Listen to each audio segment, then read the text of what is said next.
How old is too old to be flying an airplane? We're going to talk about it in the hangar. Hello and welcome to a very special episode of In the Hangar.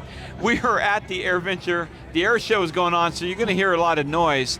But we're going to be talking about some really good stuff. I'm Dan Milliken. I'm Christy Schaefer, and thank you again to our sponsors like Flying Eyes and also Clemens Insurance. They brought us here this year. They make it possible. Go to flyingeyesoptics.com, use our discount code, taking off all caps, one word, for 10% off. Don't use this guy's code.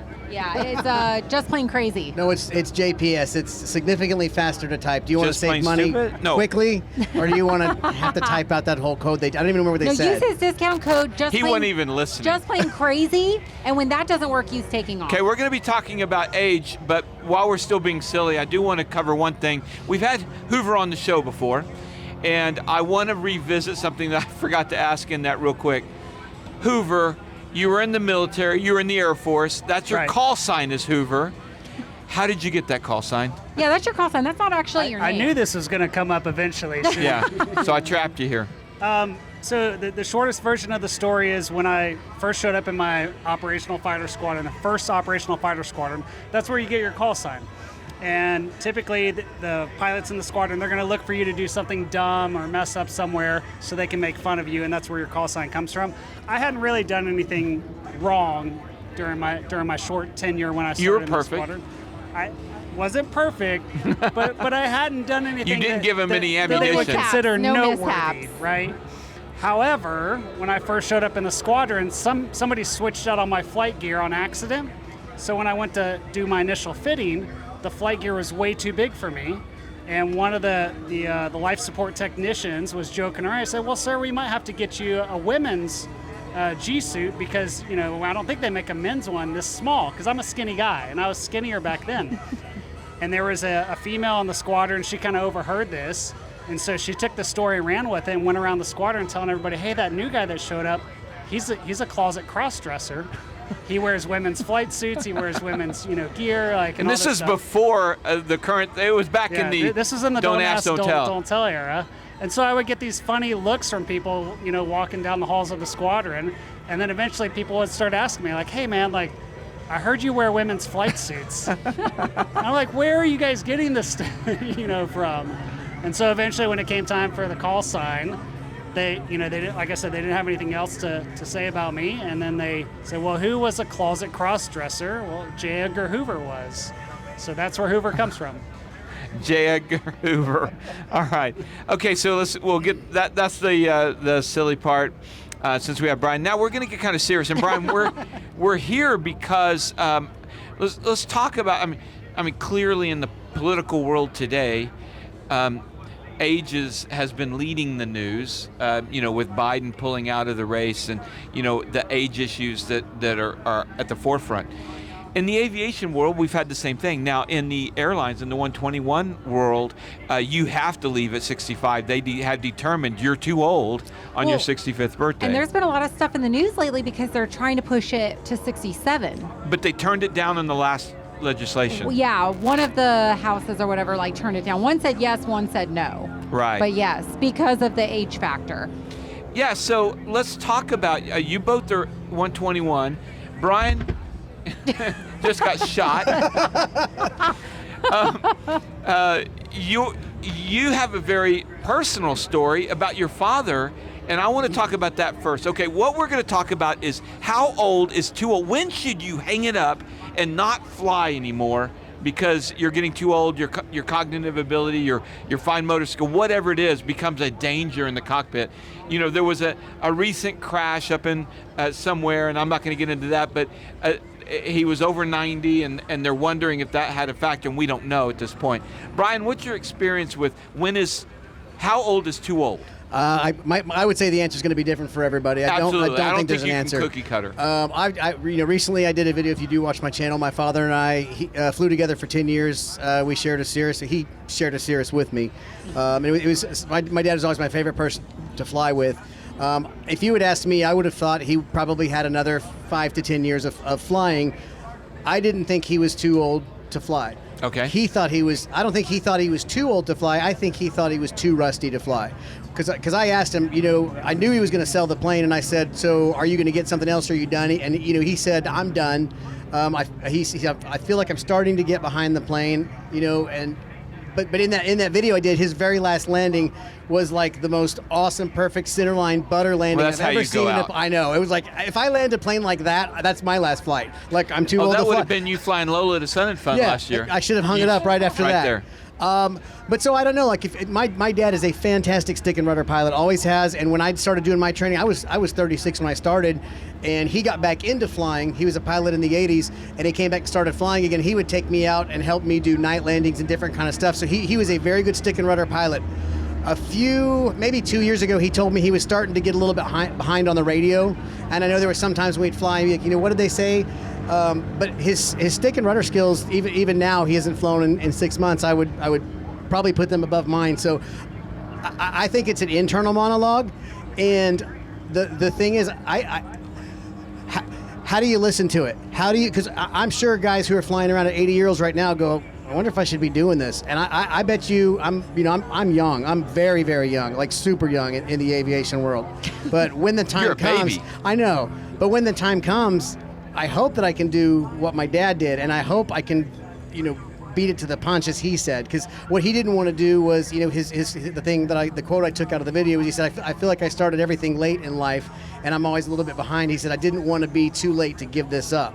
So before something bad happens, and it's like, I think about that going, whenever it's my time, many, many, many, many, many, many years from now, that I listen to that monologue, because if you don't, I think you get in real tough situations. So, and you being the senior member on the panel, I kind of would like to. Oh, thanks for that. Your thoughts on it, because there's no number, there's no age, but I mean, what do you think? How do you know when it's getting close? Well, for one thing, I think your father is a outlier. Okay. I think the fact that he called it on himself, Yeah. I think is very rare. I think most pilots are type A, that they're Han Solo, I'm going to be great until the day I fly west. Sure. And so I think there's a lot of ego involved, and I think that it's really going to be really hard. But I do think, there was a crash in North Dallas this past year. Yeah. And maybe he should have called it quits before that happened. So I don't know, and I do agree with you. I think it's individual for each one. So I don't. Conversely, we had a 96-year-old pilot flying out of Northwest Regional before he passed away just a couple years ago. I mean, this dude literally flew his Cherokee, I think it was like a 140 or a 180 across the country by himself, solo, like mid-90s. So it really depends. Well, Hoover, what do you think? In 121 they have 65. Do you agree with that? When should somebody call it quits? I don't think it should be an age test. Yeah. I think we need to have something more competency based. Some kind of Like a cognitive cognitive test? test. Right, because I've seen pilots on top of their game at 65 that could continue flying for a number of years, but I've also seen pilots in their 50s that I'm like, oh, I don't know, this man. guy needs to hang it up. So it's tough. I do want to say that having had people in extended family that have gone through cognitive issues as they're getting older, and Alzheimer's and things like that, sometimes they're very reluctant to admit that they're having problems, and that's the real challenge. Is even if you recognize it in that individual as a family member, maybe they still don't want to listen to you, and they don't want to recognize it for themselves, and that's the tough part. It's certainly not going to happen if it's a volunteer test.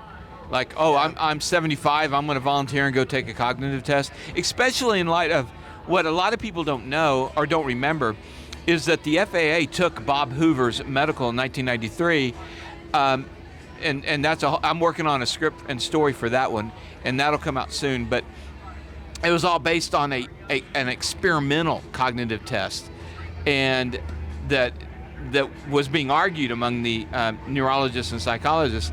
So it's almost like it's voodoo, and it's what's right and what's wrong. So it is a mess. But I don't know what the answer is. Well, when we turn 40, we have to get our first class medical redone every 6 months. why not? And when you do that, you have to start adding an EKG once a year. Yeah. Why not add some sort of cognitive test onto that as well when you hit 55 or, I'm just throwing something, or 60, just something out there. I mean, that's just... We could do that, but it opens a can of worms. It sure does. And it does. People are already getting mad. Yeah, they don't like your idea. Mike's picking that up. I'm just saying.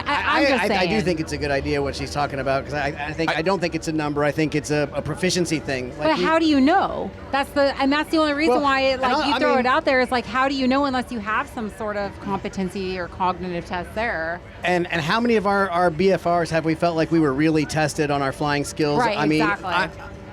I know a lot of BFRs are let's go grab lunch. Right. And so I don't think there is a lot of testing for proficiency. And I do think it needs to be a little more rigorous. But, on a more personal level, I love that my dad voluntarily gave up, because I cannot imagine having to go, it's time to take the keys away. And so that's the thing I'm going to try to think about, is going, I don't want to put my kids in the position of going, who's going to tell dad? And then, just the guilt that they would feel going, man, I just took the most freeing piece of the aspect of my father's life away from him. So I applaud him for doing that. And I think everyone, whenever they think they're getting close, need to really go, I need to do this on my own, because it's not fair to make someone make that choice. Let me ask you this question. I think the reason why it's hard for people to give up those keys when they get older is that a lot of us, being a pilot is a huge part of our identity. Do you feel as though being a pilot was a big part of your dad's identity? That's a tough question. My dad has so many different hobbies. His identity is very multifaceted, and that was a piece of it. I think the last year he wasn't flying as much, but I don't think he wanted to get rid of the plane, because there was like, well, if I choose to start flying more, I have the option, but if I let it go, I'm probably not going to get back into it. And that's the story. I mean, you talk to anyone who ever gives up flying. Rarely do they just give it up for a year or two and come back into it. They tend to give it up. So it had to be hard for him to finally go, I'm going to let it go, because I probably know it's not going to come back. Do you think that a piece of that was because you're flying and he knew that he still had a connection to aviation through you? That's how I made it less sad for me to not be able to fly. I was like, okay, we can fly together in my plane, So, but again, I wouldn't have, if I could have written the story, that's how I would have written it. I would have written it 5 years later. So it's not really age, it's cognitive ability or or whatever ability you want to call it. Would you recommend that people out there that have a pilot relative, father, grandfather, friend who is maybe starting to slip, do you tell them? I would argue you start having those conversations early. The earlier you can have those conversations, and you kind of predetermine, you know what, regardless of whether I feel like I'm cognitively fit to fly, maybe this is about the time I need to start transitioning out, or at that point, maybe I need to take an extra precautions and have somebody else flying with me. That's a good idea. Well, I'm going to start having that talk with you, Dan. Well, thank you. Like 2 years ago, my dad said, hey, if I start slipping and I'm not seeing it and you see me start slipping, let me know. Okay, that's good. I love that idea of having the conversation early. Well, and it's and like we're talking about, it is a big part of your identity. I mean, even for me transitioning out of the military, it was very tough for me to go, you know what, I'm walking away from something that I've known and loved for the past, 15, 20 years in terms of flying. I'm still doing flying, but it's a very different type of flying, and even that was tough. So I think the key is kind of just planning ahead, especially if you don't want to put your children in a position where they're having to be the ones to make that decision for you. And honestly, it's very prevalent, especially when you go out and you see all the hangar queens, right? Especially at our little local airport. So many. And I think it's because people have a hard time letting go. And it's because it's part of their identity. So yeah, absolutely. I agree. We need to start having these conversations. Dan, let's talk. I still have a number 5 in front of my age, so I've still got a little bit of time. We said early. We said we're going to start early. Okay, we'll start early. Well, I've flown with both of you, and I think you guys have great skills, so. Yeah. Well, and I flew with you, and we'll talk later. But no, I agree, and I think that I know that we're close enough that if I'm slipping, you guys will say something. Well, I think you would ask me. I think you're really good about processing stuff and asking me things about when we've flown and different things like that. So, but again, maybe hopefully we're outliers, right? And Yeah. hopefully we're not outliers and everyone, adopts the same sort of like self-evaluation. But you're big on self-evaluation. Every time. Because I can't see it. Yeah, I'm not the air jumping. show's going Hoover on in didn't the jump. background. Of course, he was in the Air Force, but he did that. So, all right. Well, it's an interesting talk. Continue the talk in the comments. We'd like to know what you think. Maybe what are solutions to this problem and how we can best address it. I think bureaucracy red tape would be the last resort. Yeah, But- I don't know what the answer is. It's just spitballing ideas. Yeah. It's just So let us know, and I appreciate you guys coming on. Thanks for having me. And thank you guys for watching. Don't forget our sponsor, 67D.com. We've got Marshall Protective Services, MPSProtects.com, Z-Vision, and we've got Colton Mortgage, ColtonTakingOff.com. Thank you guys so much, and we'll see you next time. in the hangar.